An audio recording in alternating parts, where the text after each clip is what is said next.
The next speaker will be Professor Teck Gan from National University of Singapore. He's going to talk about the Theta correspondence, recent and applications.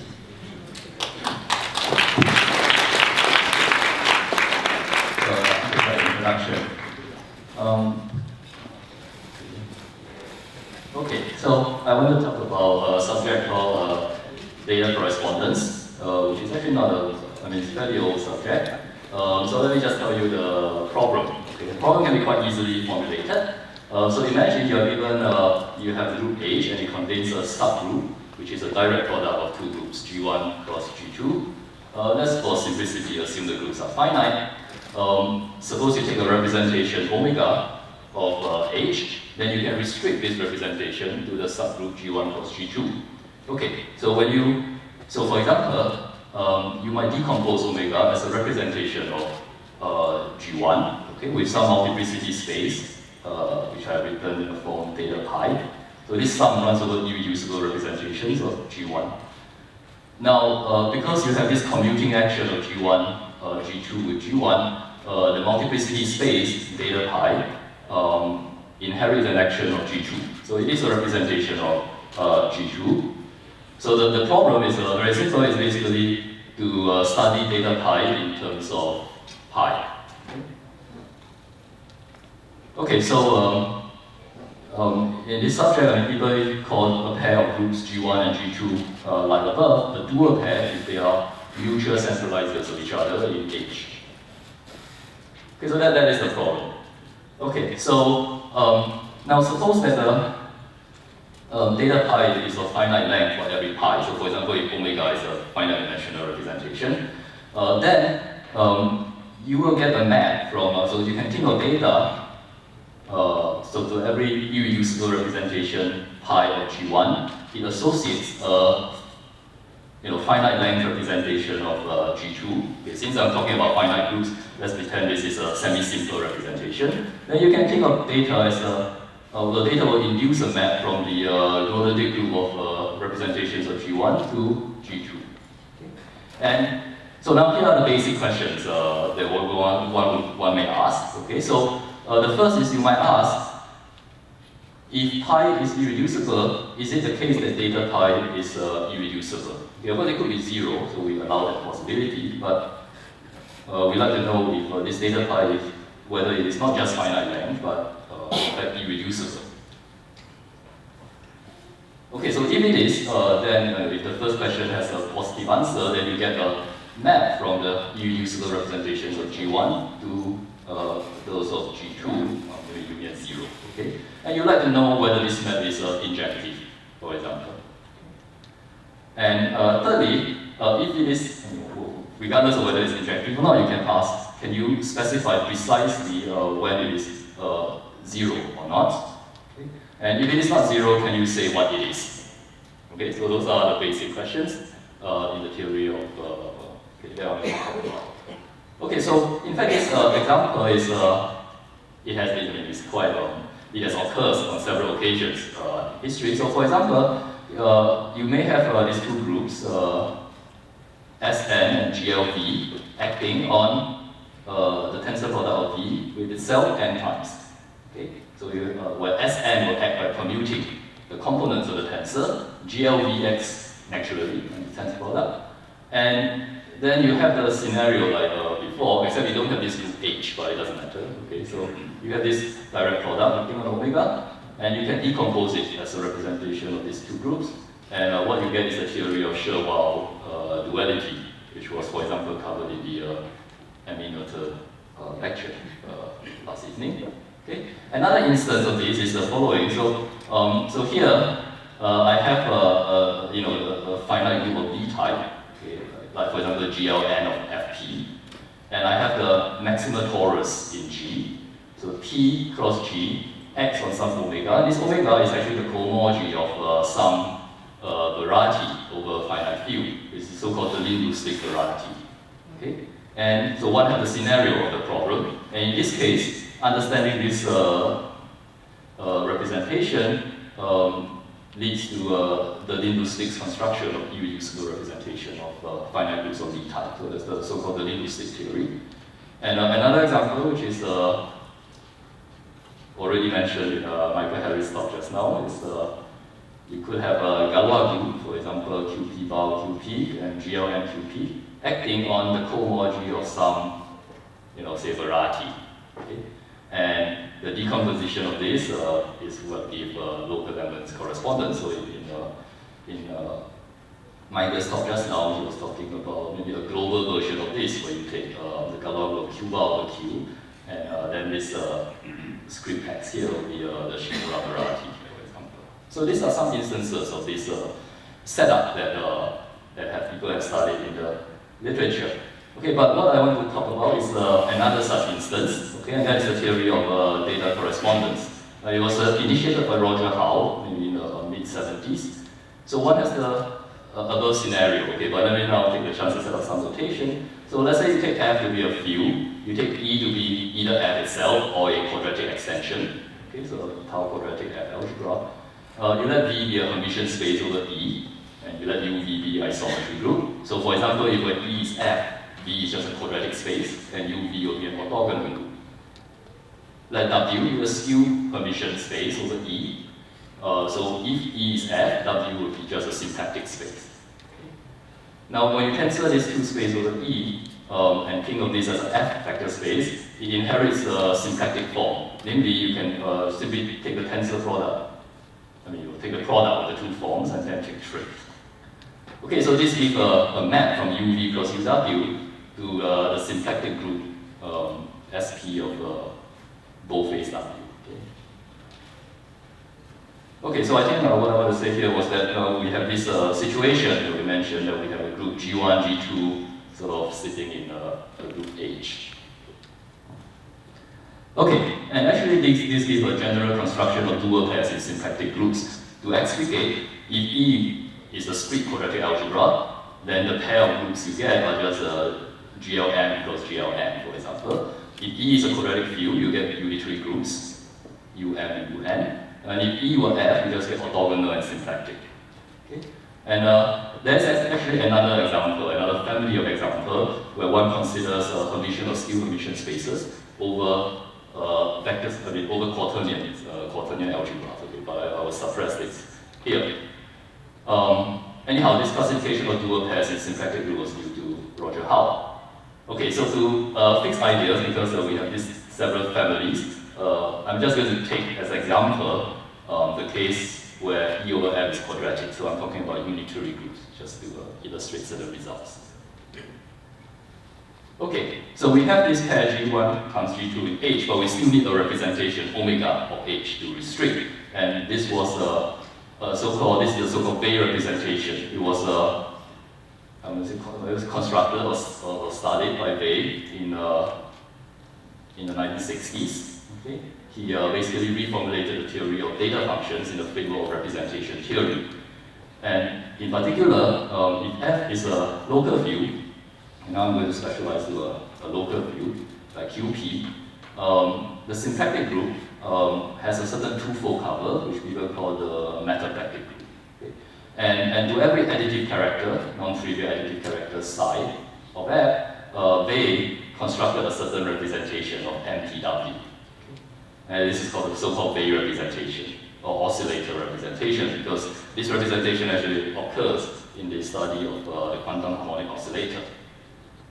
But the key property of this representation is that it is, in some sense, the smallest infinite-dimensional representation of MPW. Why is this smallest relevant? Well, because one of the questions I asked earlier was whether data pi could be irreducible if pi were irreducible. And imagine if you take work in finite groups and you take omega to be a representation with a very big dimension. Okay. Then if the dimension is very big, then the dimension of data pi has to be pretty big too, because the total sum of dimension has to be equal to the dimension of omega. So when the dimension is too big, it has a less chance of being irreducible, I guess. So if you like data pi to be irreducible, it is natural to consider you take omega to be a small small representation. So that's the key property of the Weil representation. Okay, so now, I would like to just take this Weil representation and restrict or pull it back to this dual pair UV cross UW. Okay, but there's a technical point, which is that the representation actually leaves on the double cover of a symplectic group and not a symplectic group. Okay, so in order to sort of pull back the representation, you need to split this the map from UV to UW to SPW. You have to lift it to MPW. Okay, this is a technical point. The liftings sometimes exist. In fact, most of the time it exists. But even if it exists, it's not unique. So it depends on some data. So for example, just to give you a sense of what the data involves, for unitary groups, in order to lift this map, I have to take a pair of characters, chi v and chi w, satisfying some condition. Okay, it's not important. Okay. So here, omega e over f is the quadratic character of f cross associated with the quadratic extension by local classical theory. And I said that most of the time you can find such a map to MPW, and the only exception is for OV cross SPW when the dimension of V is odd. Okay, so in any case, once you fix such a lifting, you can pull back omega to this dual pair. Okay? Then you can study the problem, and this is the theory, what local data correspondence is about. In other words, so for every pi, you take an irreducible representation of UW, and you can consider the maximum pi isotypic quotient of omega psi. And this can be written in a form, so it's basically pi with some multiplicity space. And this multiplicity space is a representation of UV. Okay, and proposition of Steve Kuttler is that, in fact, this multiplicity space, this data pi, which I just call it big data pi, leaf of pi, is a finite length representation. And since it is finite length, it could be zero by the way, but since it is finite length, you can consider the maximum semi-simple quotient, or the co-soccer of this guy. Okay? And then you just call this the small data lead. So this small data lead is, by definition, is a semi-simple. Okay, so let's revisit the questions, because I listed some basic questions at the beginning. So in this context, the first question is whether this small data pi is irreducible or zero for any pi. And then whether the resulting map is injective or not. And this is the so-called Howe duality conjecture.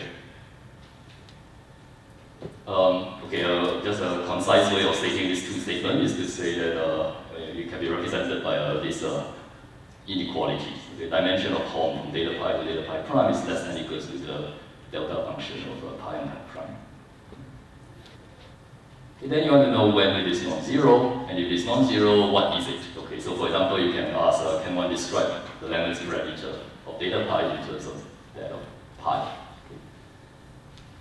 Okay, so just to review some classic results. So Howe actually, after he formulated the conjecture, he basically almost immediately proved it for when F is Archimedean local field. Okay, is real numbers or C. So he checked it in the 70s, I think, but for some reason he didn't publish his paper till the late 80s. Okay, and in 86, okay, so the conjecture holds for R. See? So now assume F is P-addict. Then Kuttler shows that the statement of Howe duality conjecture holds when pi and pi prime are supercuspital representations. So in other words, if pi is supercuspital, then data pi is either irreducible or zero. And if you have two supercuspital that get sent to the same thing by data, they are in fact equal. And in 1990 or so, Weil established the Howe duality conjectures for p-addict fields as long as p is not 2. And actually he built his work, actually to be honest, I guess Howe himself has shown special cases in the p-addict case. And then Weil just completed in a case when p is not 2. Okay, so all these pertain to question A. What about question B and C? Well, so there are, of course, there's a lot of work okay, starting in the 80s to the 90s and the first decade of this century. So in the Archimedean case, I just list some names of people who have worked on these questions. And in the non-Archimedean case, I list even more names. Okay. So I'm going to highlight two particular results which I like and also are easy to state, maybe not technical. They can fit into this remaining blank space here. Okay, so the first is a result of Shuyan Pan from 2000, that data correspondence preserves depths of representation. Okay. So the depth of representation is something like the conductor of the Richter character. Okay. It measures how ramified the representation is. So it's an invariant that measures ramification. So this result basically says that data correspondence preserves ramification. So it doesn't tell you what data pi is in terms of pi, but it tells you that they share some common properties. Okay, the second result I will highlight is the theorem of Muich from 2004, saying that the statement of Howe duality conjecture holds when pi and pi prime are discrete series representations, so going beyond Kutler. So, however, even though this result is very nice, there was I wouldn't say shortcoming, but something a bit unsatisfactory about the proof, which is that the proof assumes the classification of discrete series representation by Mugler and Tadic. In other words, what he did was assuming this classification. So what this classification does is it gives a construction of discrete series from supercapacitor. Okay. And using this, Muich actually determines what data pi is if pi is a discrete series. And having determined it, he observed by inspection that data pi is irreducible, for example, when it is not zero. So this is a good except that somehow it uses too much, because whether data pi is irreducible or not, that's a very qualitative type of statement, and you should be able to prove it, which was what? For example, in Kutler's proof for supercapacitor, he doesn't need to use classification of supercapacitor. Rather, he just proves somewhat conceptual proof. And so in this case, it would be ideal not to have to resort to any classification to prove such a qualitative result. Okay, so but in the last maybe 5-6 years or so, there was some breakthrough. So let me highlight some of them. So the first is in his thesis, Alberto Minguez in 2008 proved the Howe duality conjecture for so-called the type 2 dual pair. So I forgot to say this, but it was this GLM cross GLM case. And in 3 years ago, Li, Shun, and Tian proved that this data pi is multiplicity free. And then last month, Takeda and I managed to find a proof that basically extends the proof of Minguez from the GL and dual pairs to the symplectic orthogonal and unitary dual pairs. So that so now this P not equals to 2 condition is not necessary in Boss-Berger's theorem. And the method is, as I said, is follow Minguez thesis rather than Boss-Berger's 1990 proof. So it is in particular pretty short. The proof is just 10 pages. Okay, so that's pretty much sort of settles question A. Now I want to consider the question of non-vanishing. Okay, so it turns out that to consider the question of non-vanishing, it is helpful not to look at just one data leaf, but to look at a family of data leaf. Okay, so what is a family? So let's say you start with an anisotropic Hermitian space. You take a hyperbolic plane. You just adjoin R copies of hyperbolic plane to it. Then you of course get a tower of a big tower of Hermitian spaces. And for every one of those VR, you have a corresponding data leaf of pi to the isometry group of VR. Okay. And in this context, an old observation of Howe, Kutler, and Wallis says the following. So if you go sufficiently high up in the tower, in other words, when R is sufficiently large, that is explicit, one knows that the data leaf is not zero. Moreover, one knows that if the leaf of to some V R naught is not zero, then all subsequent leaf for R bigger than R naught are also non-zero. Okay? So this certainly motivates us to define what is known as the first occurrence index of pi in this tower. So you have this tower, and you are just asking what is the smallest VR to which the leaf is not 0. Okay. Now, so clearly, if you could identify this number, the first occurrence of pi, so to speak, in all big towers, then you know when the leaf is 0 and when it's not 0. Okay. Now, one of the discovery of Duality is that, in fact, this first occurrence of pi in various big towers are not independent. That, okay, so I have to explain what that means. So it turns out every big tower has a cousin. So, for example, in the unitary p-adic unitary case, okay, one knows that if you fix a dimension, there are just two Hermitian spaces of a given dimension up to isomorphism, and they are distinguished by their discriminants. Now, when one looks at a bit tower, all the members have the same discriminant. So this says that for unitary groups, they are basically just two bit towers, distinguished by their discriminants. Okay, so we let V prime R be the other one, so to speak. Okay, then Kuller and Radis make the following conjecture. It's called a conservation relation. It says that so the actual number here will depend on whether you're looking at symmetric orthogonal or quaternionic. Okay, so I just say the unitary version. It says that if you look at these two big towers of Hermitian space, you take pi and you consider the sum of the first occurrence. In fact, it is some fixed number depending on W. So this means that instead of having to determine two numbers, your job is cut into half. You just have to determine one number. Okay?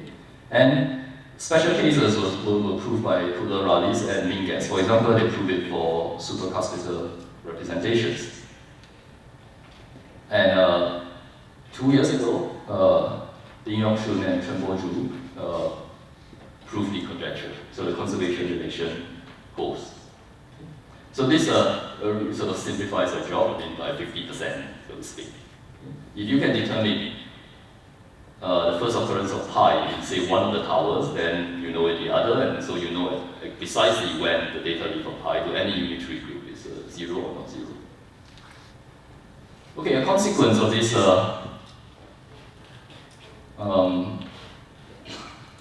conservation is the following dichotomy. If you take two Hermitian spaces belonging to different towers, but whose sum of dimension is 2 times the dimension of W, then exactly one of those data leaf is non-zero. Okay? So what is an example of numbers that satisfy this equality? So for example, you could take all these spaces, W, V, V prime to have dimension n. Okay? Then n plus n is 2n. So this shows that exactly one of, if you take a representation of un, then its data leaf to exactly one of the two uns is non-zero. Okay? So I'm going to talk about this question, so which one is non-zero? Okay.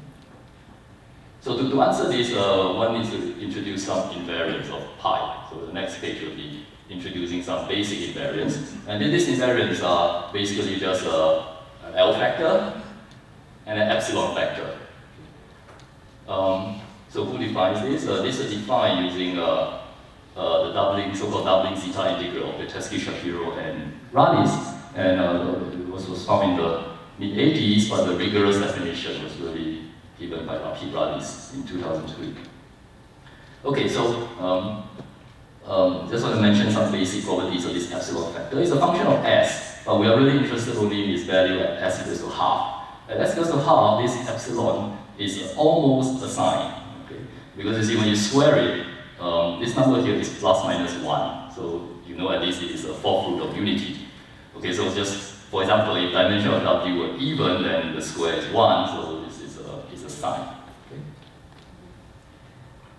Okay, so the following theorem, known as the epsilon dichotomy, was shown by Harris, Kuller, and Sweet in 1996 for most representations, and then completed by Harris in 2006.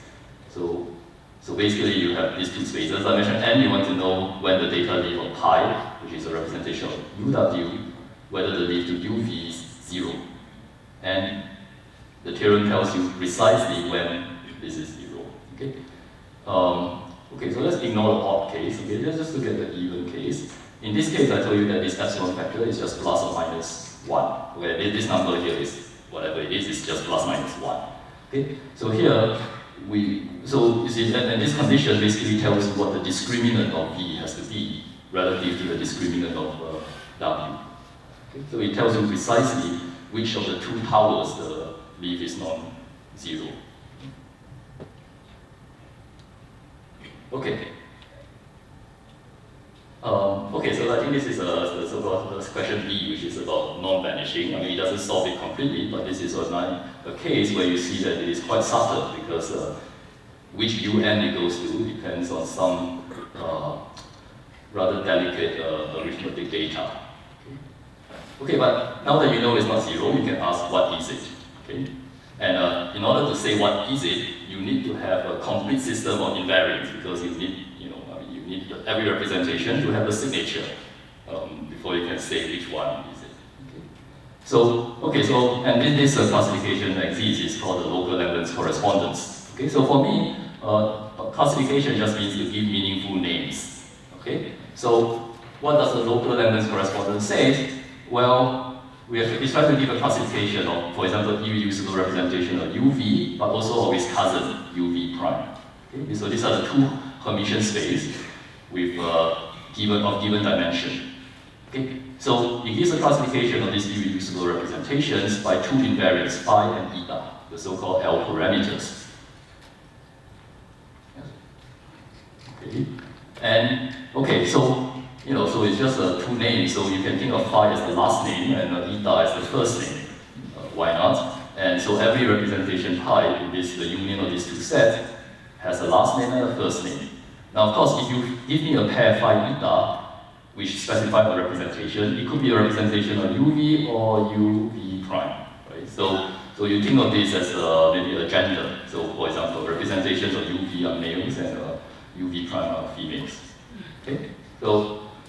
So now, do one actually have such classification? The answer is almost. So for example, UV, quasi-strict UV, one would have this classification by the work of Arthur, which you heard this morning. Although Arthur's had focused on symplectic and orthogonal group, and the extension to unitary group was done by Chang-Kang Mok. But for the non-quasi-strict case, this is the pending work of Kaleta, Minguez, Shin, and Weil, which, according to Shin, they are hoping to release the manuscript by the end of August, which means 2 weeks' time. Okay, so now I told you that this last name and first name, so let me describe more precisely what they are. The last name is actually a n-dimensional semi-simple representation of the Weil group, okay? Which is conjugate dual of a certain sign. So these conjugate dual things have already appeared in Harry's talk just now. Okay, I think he called them polarized. Polarized, yeah. Okay, so something which is polarized can have a sign, a plus or minus. So this has to have the appropriate sign. Okay, but whatever it is a representation of some group that look like a Galois group. So you can decompose it into irreducible summands, and then you can collect those summands, phi I, which are of the same type as phi. In other words, they are also conjugate dual of the same sign. Okay, so this is, not every summand will satisfy this, but we pick out those that satisfy this. Okay, and then, what is eta? The first name, eta is just a bunch of signs. Okay, but how many? As many as this set I sub phi. Okay. So for example, if phi were irreducible, then of course there's just one summand, so I sub phi is just a singleton, and eta will just be one sign. Okay, so that is the last name and the first name. But you see, you may ask whether this classification is canonical. Is it canonical or not? Well, the answer is not quite. Okay, the reason is because okay, so for example, as we know, our last name is quite canonical. There is no choice for your last name. Okay? Your gender is quite canonical. I mean, if a character is indexed as male representation, you always index as male representation. But your first name, you have some choice. Okay? And so what sort of to fix those choices, we call that W is skew Hermitian. So for UW, you have to, the classification depends on the additive character psi of F. This is F across. But for if E is Hermitian, it depends on the character of E mod F. Okay, so there's this data that goes into. All right, and so the theorem, which I showed with Chino, is that we already know. So suppose that this is in a UN situation. The data lead is not 0. Then we basically tell you what phi prime and eta prime is in terms of phi and eta. Okay. So for example, let's assume these characters chi d and chi w are equal. Okay, then we are just saying that the last name doesn't change, but the first name changes a little bit. Okay. But of course, how it changes depends on how you fix the classification just now, and you see that the data does come in. I mean, this character psi p was part of the data we needed to fix the naming, and it has to come into the answer because if we change the system of naming, the answers will change accordingly. Okay, so now so that's the end of the local part. So let me talk about the global part, where you have somehow an analogous series of questions. You take F to be a number field, you have the italic metapractic group, you can take the tensor product of the Weil representation, and you can restrict to this italic dual pair. Okay, but in the global setting, one is interested not just in the correspondence or abstract representations, but one really wants to construct automorphic forms. Okay. So in his 64 article, they had already shown that this global Weil representation can be realized in the space of automorphic forms. There's a certain there's a map from omega to the space of automorphic forms on MTW. And so this means that for every vector phi in omega, theta phi is a function on MTW, and you can restrict or pull it back to this dual pair. Okay? So you're going to get a function in 2 variables, right? And you can use this function as a kernel for transferring functions on one space to function on the other space. Okay, so this is how it's done. You just integrate this theta phi against automorphic form on UW. So you integrate out each variable. Of course, you are left with a function, the G variable. And this integral converge if F is Caspiter. And then the output is some automorphic form on UV. Now, if you have a Caspiter representation, you can just take all possible such integrals, and they will generate a submodule of automorphic forms of UV, which is called a global data leaf. So in any case, this map defines an equivariant map from omega tensor phi check with contract gradient to the space of automorphic form. Of course, it could be 0. So the basic questions are the following: is it Caspiter? Will you get Cap's forms? Is it non-zero? And if it's Caspiter non-zero, what is it? Okay, so these are the basic questions. Okay, let me say that suppose you know the answer to the first 2 questions, then to say what is it is really a local problem. Okay, because if it is Caspiter non-zero, it's semicircular, and you have this map. So by the Howe duality conjecture, you know that it has to be irreducible. Yes, okay? And then and moreover, that it's just the tensor product of the local data leaf. Okay, so to say what is it is really a local question that we were discussing just now. Okay, so let's cover the causality, and this was understood by Raleigh a long time ago. Again, the context is this tower, and so his result is that if you go sufficiently high up, it's not 0, and moreover, the only place where it is Caspiter is if it is if you are at the first occurrence. So in other words, if the data lead to VR is 0, and then the next place is Caspiter. Of course, it could be 0, but so basically the only time that is Caspiter is at the place where the first place where the leaf is non-zero. Okay, so this reduces the hospitality question to a non-vanishing question. So to determine whether it's non-zero, you can assume without loss of generality that the leaf to the lower step is 0. And then Raleigh's suggestion is to compute. You want to see whether a function is 0 or not, so you take this inner product with itself, right? So you take the Peterson inner product, and So the question is, how do you, understand this? Okay? And various special cases were treated by people, but the general case was recently settled by combining two papers. One is a paper of myself with Yan Chiu and Takeda. What we did was we completed the theory of the regularized Ziegler-Wave formula, initiated by Kudler and Alice. And another was Yamana, who completed the theory of these doubling zeta integrals. Okay, so just to give you an idea, so here is the so-called Rayleigh's inner product formula. So here you have the inner product of the two data leaf. It's expressed as an L value together with this Z star, and this Z star is basically is the same Z as in Michael Harris' talk just now. So it's the same nature. It's some locally defined integrals.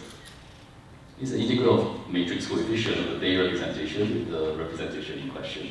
The star here refers to the fact that you have to regularize this. But this is a locally defined thing. And using this, one can get a local global non-vanishing criterion. In other words, the global data leaf is not zero, if and only if, of course, the local data leaf have to be non-zero. But in addition, this L value have to be non-zero. Okay, so there was some technical condition, but one can get a global local criterion like that.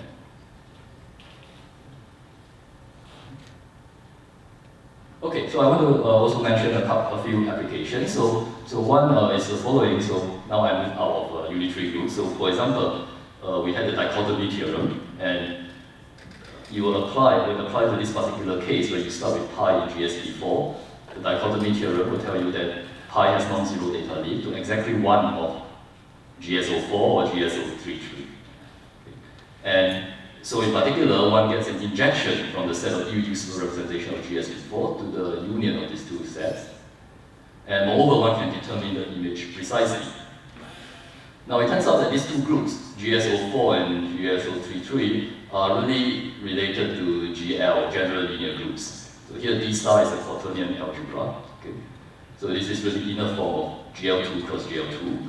GSO33 is more or less GL4, and the point is that the local Langlands correspondence for these GL type groups are known.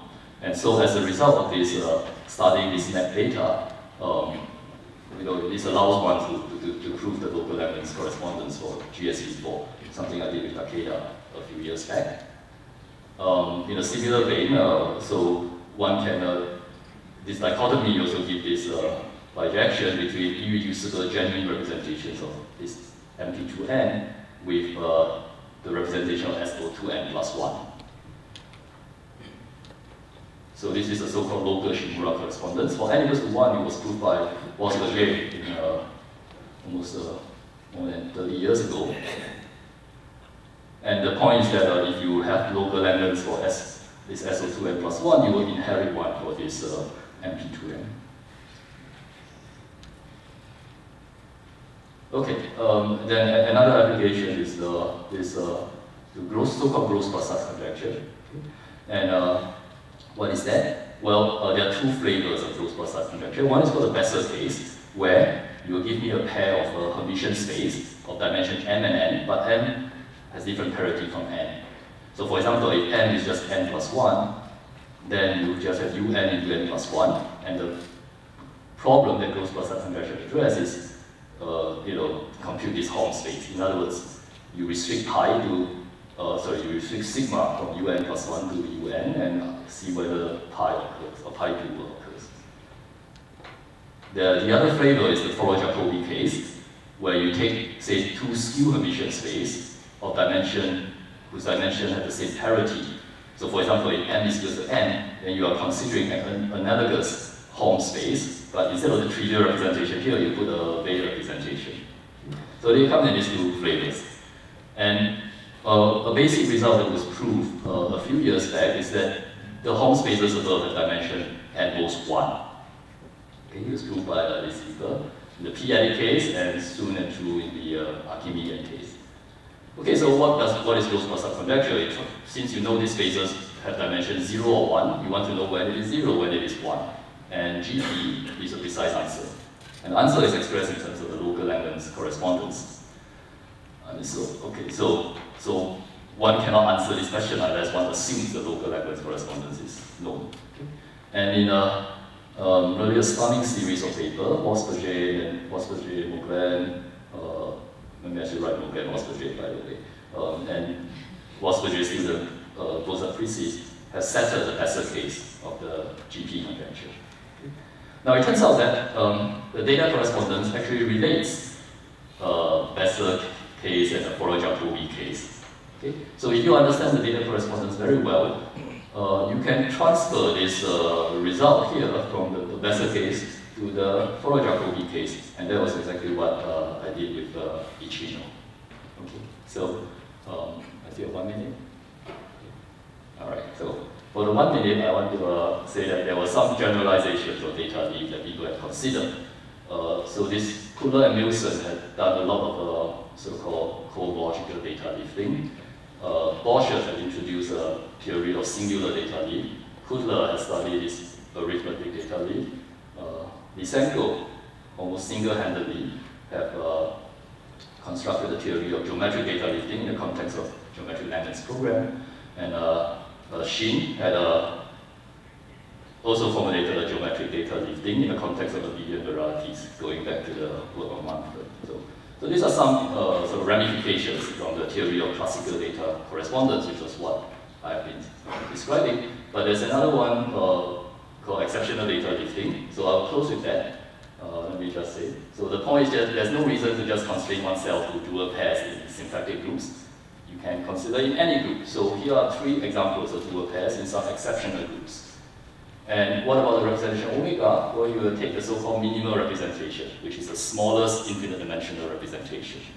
Okay? So various people have studied this exceptional data correspondence. So I just finished with these 2 results, which is actually not written up, but it's being written up. Namely, for these dual pairs that was listed in the previous slide, how duality conjecture holds. Then there's a dichotomy that says that the representation of G2 has non-zero data leaf to exactly one of 2 groups. And as before, this gives an injection. And we are in the process of studying this map and hoping to use it to prove the local Langlands conjecture for G2. Okay, so thank you.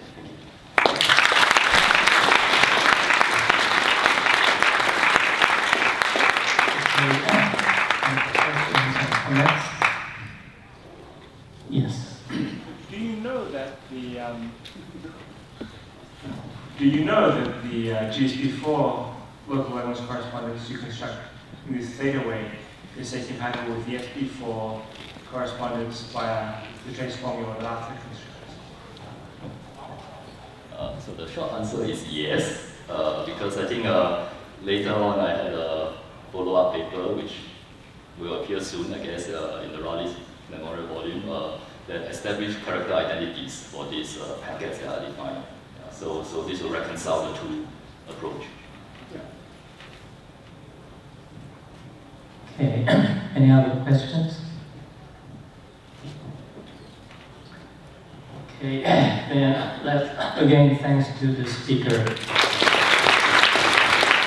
And as a person of this session, I appreciate for your attendance and patience as well.